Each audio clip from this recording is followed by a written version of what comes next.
Hi, everybody. The next work we're going to hear on the program is Mozart's wonderful quintet in A major. And we're so happy to have Tommaso Lonquich joining us, talking from Slovenia. And he is joining us all here in Bridgehampton.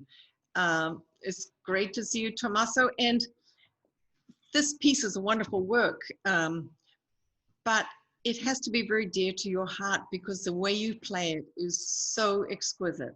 The second movement is so beautiful. Thank you so much, Marya. Well, it's a pleasure to be able to talk with you, even despite this distance in this strange moment. Yes, this piece is really close to my heart. I've played it often, and somehow it is always like playing it for the first time, even though there are layers of understanding and ideas that come from having shared it with so many musicians. And so still, it's an immense pleasure. It's funny because as we do in Bridgehampton, we rehearse for 3 days and then do the concert. And you know this piece inside and out. You know every person's note at any one time of the 4 plus you.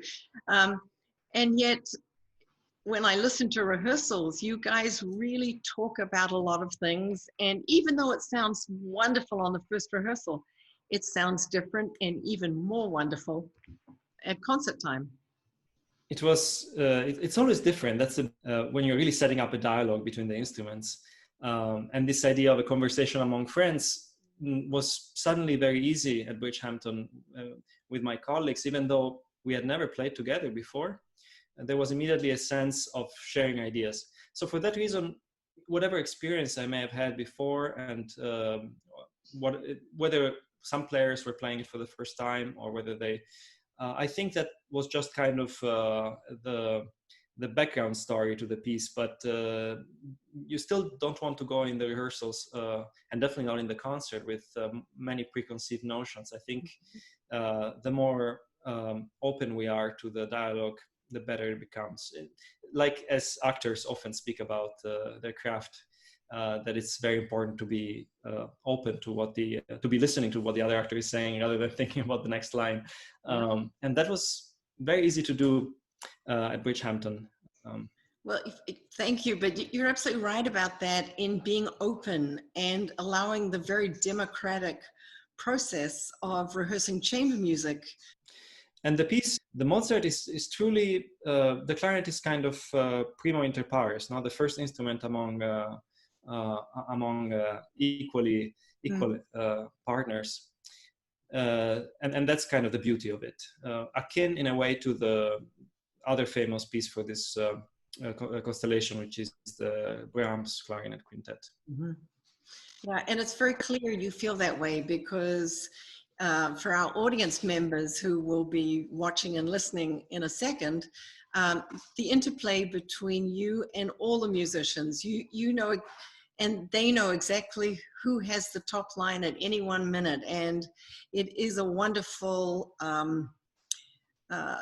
process of allowing everyone to soar when it's their moment.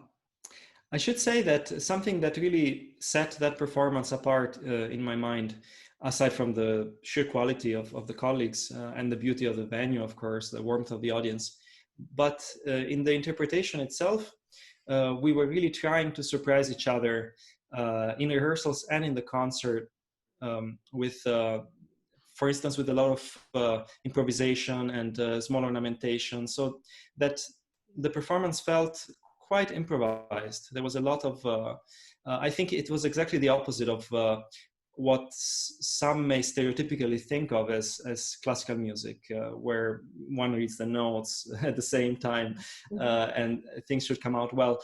It was really a creation happening in the moment. And that joy of discovering together and of feeling a little bit on the edge of what might work, what might not, of being able to trust each other with those risks. That was a very special part of the performance, which I hope the audience will enjoy also virtually. Well, you know, there's a wonderful quote from Stravinsky, I'm sure you've heard it, which says, the more discipline you have, the freer you can be. And that's what we rehearse for, is so that in that moment of the performance, you can take risks and know that your colleagues will be right there with you. Absolutely. And in the rehearsal process, we pushed the envelope. You know, sometimes we felt, where was the limit? Well, maybe we crossed it here. Maybe here we need some more simplicity, or maybe here we can look for more colors and complexity.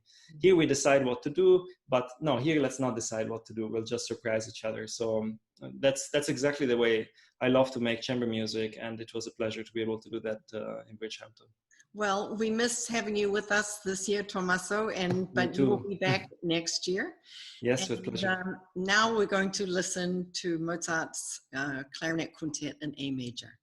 Greetings to everybody there. Bye-bye now. Bye-bye.